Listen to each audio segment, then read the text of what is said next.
היוש! טוב, אז אני ניקול, אתם בטח זוכרים אותי מהבלוגים הקודמים. הפעם אני רוצה לספר לכם מה עבר עליי החודש. אני הייתי מוקפת בווירדוז, אתם לא מאמינים. אפשר לכתוב על זה סדרת אינטרנט. את האמת, תנו לי פשוט לספר לכם על הסדרה.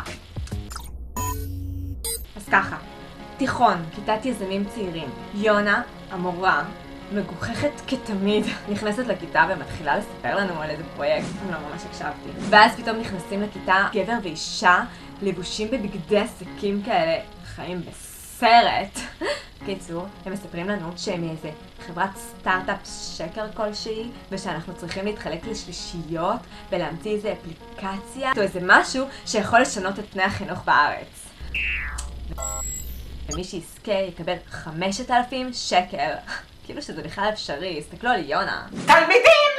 אז כמו שהבנתם, הסדרה תהיה קומדיה מוקצנת. יהיו בה 9 דמויות, שאני אחת מהן. המטרה המשותפת של כל הדמויות היא להמציא את האפליקציה שתשפר את פני החינוך בארץ. או לזכות ב5,000 שקל. כל פרק יצג דרך בלוג של אחת הדמויות ודרך נקודת המבט שלה. הסדרה תתרחש גם בבתים וגם בכיתות. בלי יותר מדי לוקיישנים. ותעבור דרך ההתכתבויות שלנו ברשתות החברתיות ודרך כל הבלוגים שלנו. בכל זאת, סדרת רשת. anyway, השלישיות הן כדלקמן. כדלקמן. אני באמת אמרתי את זה הרגע. גל, מה זה המילים האלה שכתבתי להגיד?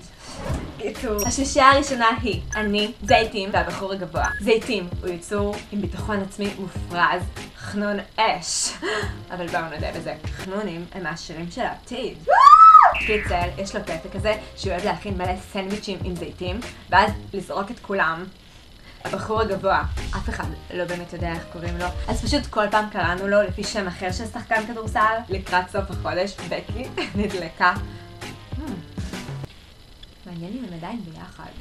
השלישייה השנייה היא בקי הפריקית, הילד חנות היפה. מי שמע על יצור כזה? דורה הפילוסופית, גבע ההורס. חן, שלא היה ריאליטי אחד שהיא לא ניסתה להתקבל אליו. הפסיקי לשיר כבר, את לא כזאת טובה. וליאן האובססיבית לעדכונים.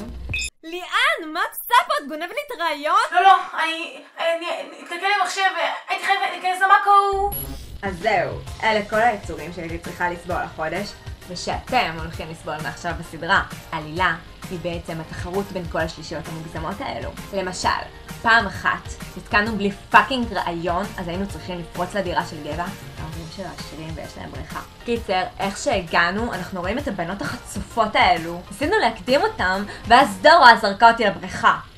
כמה ימים אחרי זה, זיתים חשב שזה יכול להיות רעיון טוב שנעשן ג'וינט. ואז אולי יבואו לנו רעיונות. שרף חצי בית ספר. וזה ממשיך. בעוד מלא מערבים, שקרים, פיתויים, הפסקות חשמל, ארנבים, חתולים, גנבות, מאקו כדורסל, מסיבות, שירים חופרים ובלגן. משהו שיכול בקלות למלא עונה שלמה של 10 פרקים באורך של 8 דקות. קיצר, יאללה, תפרגנו ליוצרות וקחו את הסדרה שלהן. אש, אני אהבתי. ביי יוש. סמארט VOD. סמארט VOD. סמארט VOD. סמארט VOD! קחו אותי!